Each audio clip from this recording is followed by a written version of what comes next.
beneficia tanto eso y quería que me aclarara, por favor. Perdón, no te escuché la última partecita, Paulita.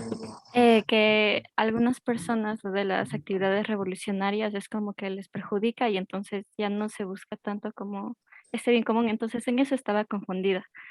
Por eso que le Muy, estaba muy preguntando. bien traída la pregunta y sí, es verdad. Registré acá justamente una parte que decía lo que pasó del paro. Eh, Como les comentaba, todo lo que hacemos los seres humanos tiene una cadena de situaciones, de sucesos, de acontecimientos. Todo. Y les voy a hacer reflexionar en esta parte primordial.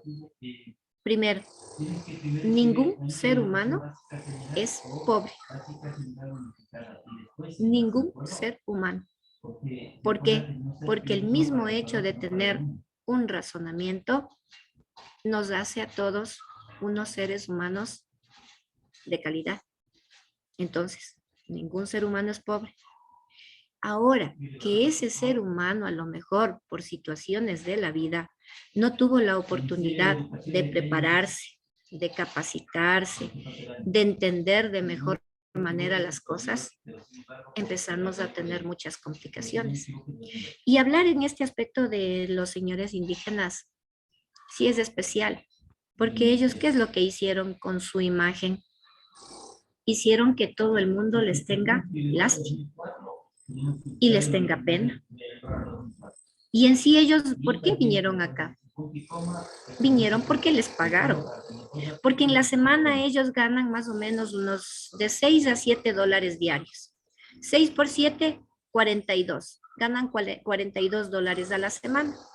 Pero les ofrecieron pagar y les pagaron, porque hay cámaras que filmaron, especialmente acá por la Nueva Aurora, cámaras en las que les filmaron que les pagaban 15 dólares diarios por asistir a las manifestaciones.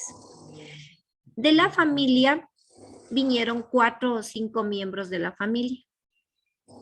Si a cada miembro le pagaban 15 dólares diarios, si es mamá, papá y los dos hijos grandes y un pequeño de pronto, ¿cuánto ganarían a la semana esa familia?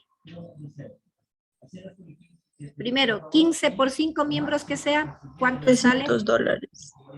Perdón, $300 a la semana. ya, 15 por 5. Y esos 300 dólares por 18 días,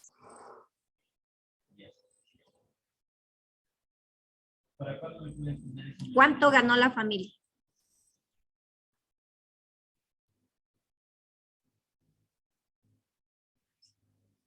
A ver, ¿qué fue esas matemáticas? Por favor, envíenme para yo poder revisar y ya corregir esto, ¿sí? 5 miembros de la familia gana cada uno 15 dólares diarios, ¿verdad?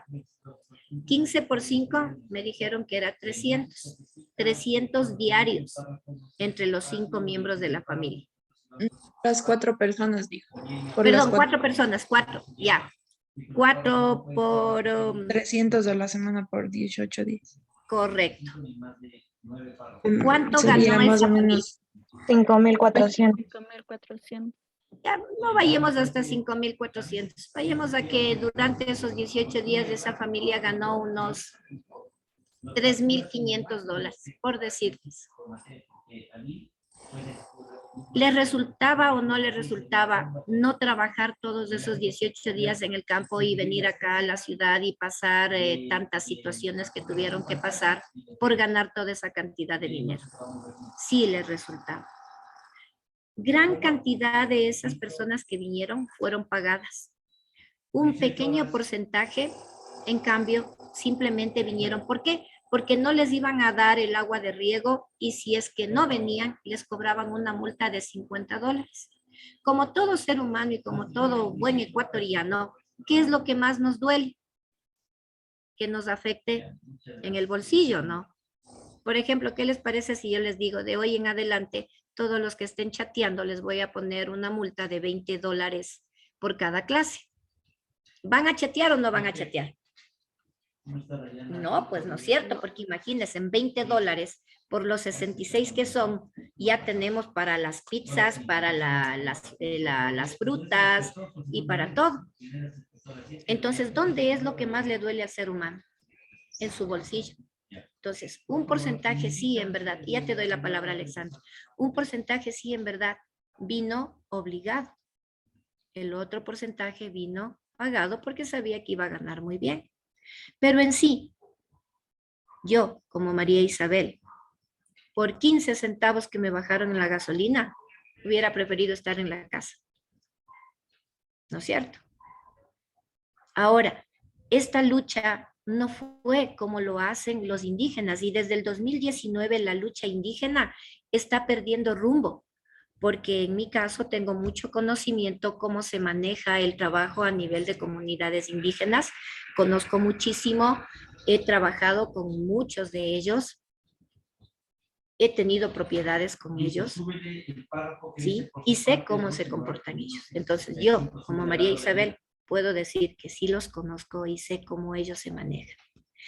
¿Cuál era el trasfondo también de todo esto? Y ya les doy la palabra a cada uno de ustedes. No importa que nos tomemos un poco de tiempo. ¿Cuál fue el trasfondo fundamental de todo esto? Que simplemente ellos lo que más hacen es no gastarse en dinero, ni en ropa, ni en comida, pero de esa finísima. Pero sí lo que hacen es adquirir gran cantidad de tierras, porque llevan ellos bien arraigados su cultura y con profundidad especialmente de que lo que tienen que tener es propiedades. Mientras más terrenos tenga, pues es mejor. Entonces, su dinero, todo lo que lo ahorran, no lo invierten en mejorar su casa, en vivir decentemente, en tener buenos hábitos, buenas costumbres. Lo invierten en adquirir tierra. Muy pocos han logrado educarse, han logrado prepararse y han adquirido nuevas formas y hábitos y costumbres. Pero no se olvidan todavía algunos su cultura, en cambio otros sí, como en toda sociedad. Y lo que ellos hacían y en preguntas de otros señores estudiantes que tuvieron la oportunidad de estar con ellos, ¿qué decía? ¿Por qué estás aquí? Yo estoy aquí porque tengo hipotecado mis tierritas. ¿Y cuántas tierritas tienes? ¿Cuántos terrenos? Tengo unos 10,000, 15,000 metros y están hipotecados. Y lo que quiero es que el gobierno no me cobre la hipoteca. El pensar de la gran mayoría de personas que estuvo acá. Y solo para cerrar, todo mundo y especialmente toda la gente que vio decía, pobres indígenas no tienen ni qué comer. Si ustedes tuvieron la oportunidad de ir al coliseo de la universidad, comieron y muy bien, porque la mayoría de gente, perdón, tuvieron hasta chefs que fueron a ayudarles en la comida, a prepararles y a darles y a guiarles en todas las cosas. Señores y señoritas de medicina, de obstetricia, de enfermería, de psicología, que fueron a brindarles apoyo. Y abusaron de estos jóvenes. ¿En qué sentido? En que llegaron a su parte, ¿cómo podríamos decir? A su parte consciente y a la parte más delicada de cada uno de ustedes, al crear y al llenar en ustedes lástima. Y eso es lo que afectó y les hizo defenderles a sol y sombra. No estoy en contra de ellos ni estoy en contra de pedir las cosas, pero no es la forma de pedir así. No es la forma de reclamar un derecho dañando y destruyendo las cosas de otras personas que les costó espacio, les costó tiempo, les costó sacrificio. Y principalmente, quienes vamos a salir más afectados somos todos, y no solo ustedes como jóvenes, sus padres, porque ¿a quién le viene la planilla del agua? ¿Quién paga de la luz? Y acuérdense en cómo viene arreglo de alcantarillas, arreglo de esto, y peor aún cuando nos toca pagar el impuesto predial.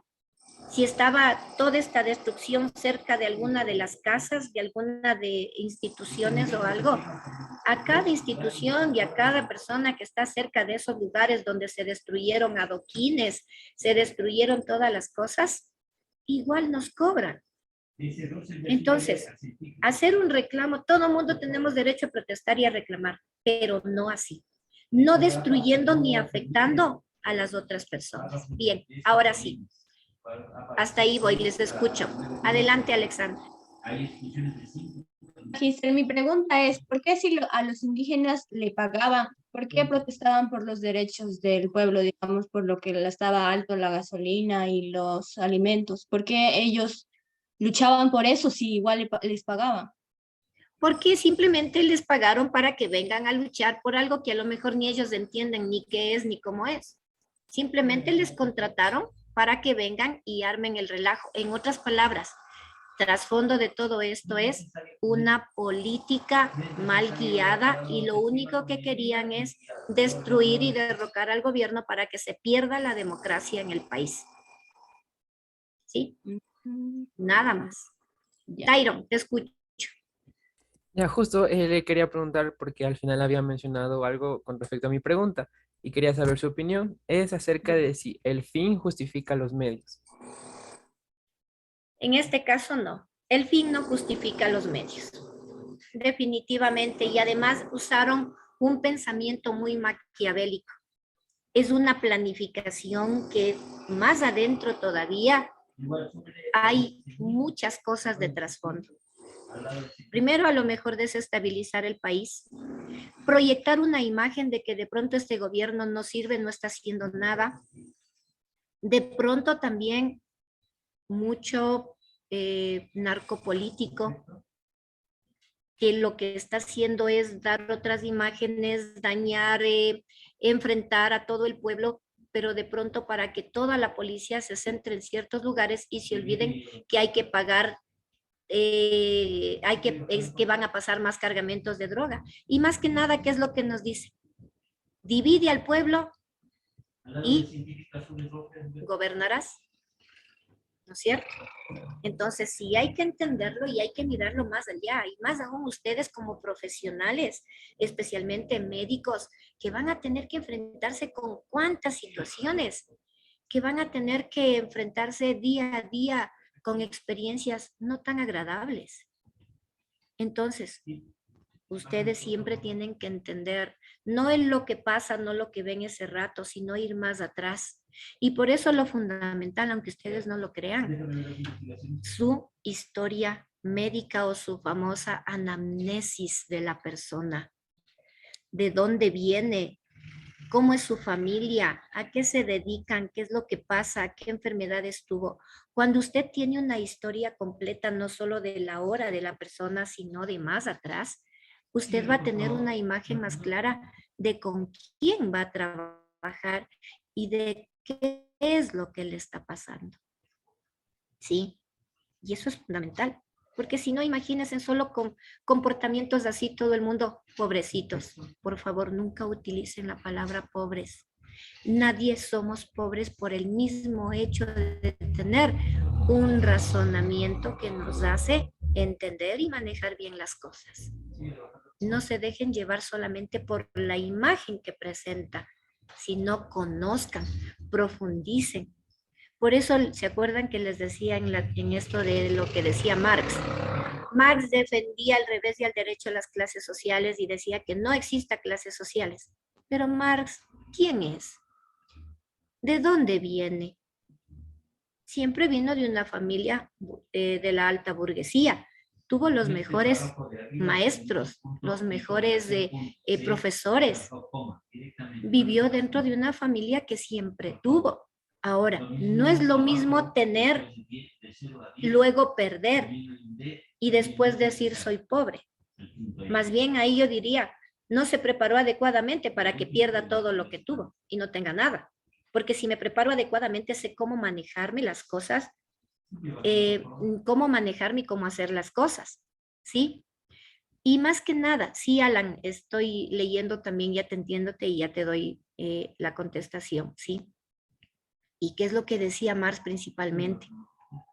Él decía es que no exista clases sociales, pero mi pregunta, y antes de empezar todo esto, antes de darle la palabra a Araceli, coméntenme, ¿ustedes en su casa tienen personas que de pronto por sus trabajos les ayudan con la limpieza, les ayudan a lavar, tienen jardineros, tienen empleadas, todo eso? ¿Tienen ustedes en sus hogares personas así? Solo levanten la mano, nada más. El que tenga, diga sí, a mi mamá o mi papá le ayuda a tal persona. Comenten. ¿Tienen o no tienen? Podríamos unir el párrafo de un proceso. A ver.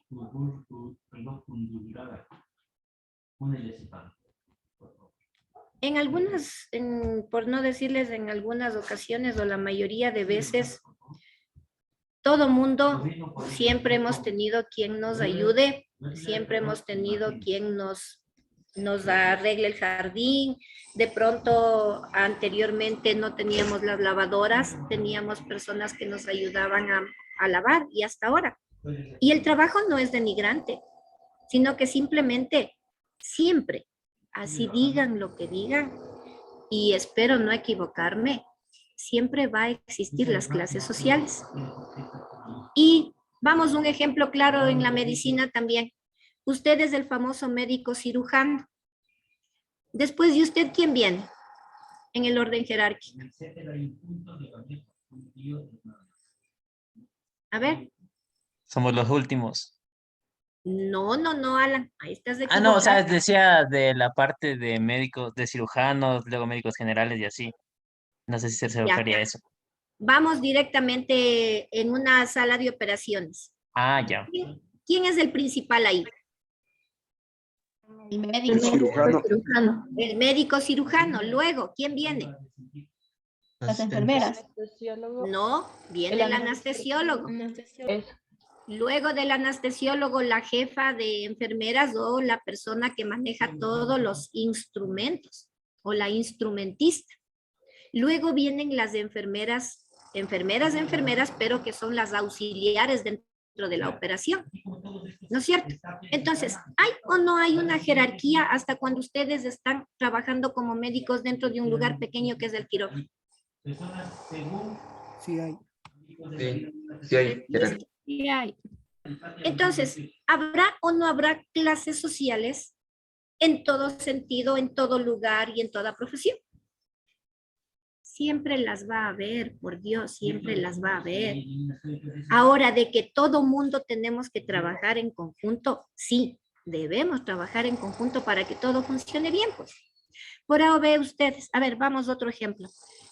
¿Tiene alguien algún negocio aparte o sus padres tienen algún negocio? De pronto un restaurante, una cafetería, qué sé yo, de pronto una tienda. Coménteme, ¿tienen o no tienen?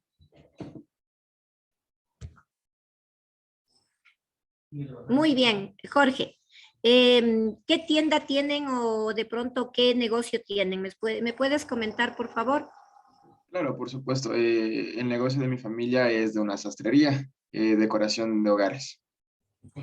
Perdón, no te escuché. Tipo sastrería o decoración de hogares. Muy bien, listo. ¿Tienen empleados que les ayuden ahí? Dependiendo de la época, cuando hay mucho trabajo, sí. Ya, y si no, solamente pasa atendiendo tu familia. Sí, ajá, generalmente mi familia.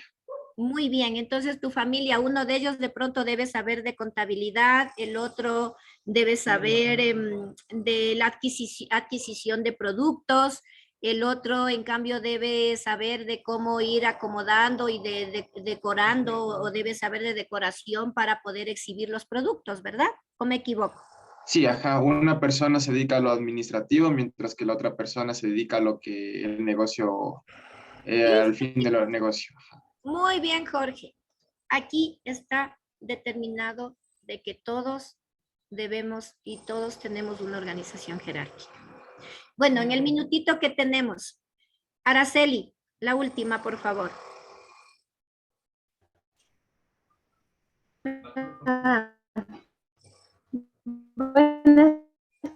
No te escuchamos, Araceli.